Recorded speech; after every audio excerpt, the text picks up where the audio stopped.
అమ్మో ఎంత భయపెట్టేశారండి. చూడండి గుండె ఎలా కొట్టుకుంటుందో. అవును, ఇంత ఆలస్యం ఏంటి వాళ్ళ? ఇవాళ మా కంపెనీ వాళ్ళు ఆడవాళ్ళ కోసమని ప్రత్యేకంగా ఒక కొత్త రకమైన డ్రెస్ తయారు చేశారు. అది పూర్తయ్యే వరకు ఉండి తీసుకొచ్చాను. బ్రహ్మాండంగా కుదిరింది. మీకు నచ్చిందంటే చాలా గొప్ప డిజైన్ ఏంటుంది అని మెల్లగా అంటావేటి? అసలు ఈ డ్రెస్ అందరికంటే ముందు నువ్వేసుకుంటే చూడాలని నా కోరిక. ఇదిగో ఇది నువ్వేసుకో. ఇది నువ్వేసుకో. నేనా? అమ్మో చాలండి. ఎప్పుడు లలిత ఇలాంటి డ్రెస్సులు వేసుకుంటే చీరలు కట్టుకోమనేవారు. ఇప్పుడు నన్ను ఇది వేసుకోమంటారా?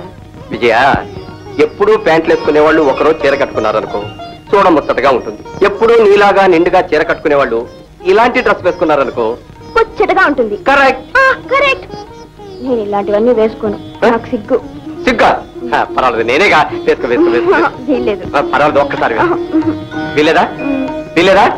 ఎలా వీలు? వేసుకోవాల్సిందే వేసుకోవాల్సిందే. వద్దండి, వద్దులండి. ఏంటండి ఇది చిన్న పిల్లల్లాగా? మరైతే నేను చెప్పినట్టల్లా వింటావా? అయితే ఈ డ్రెస్ వేసుకో.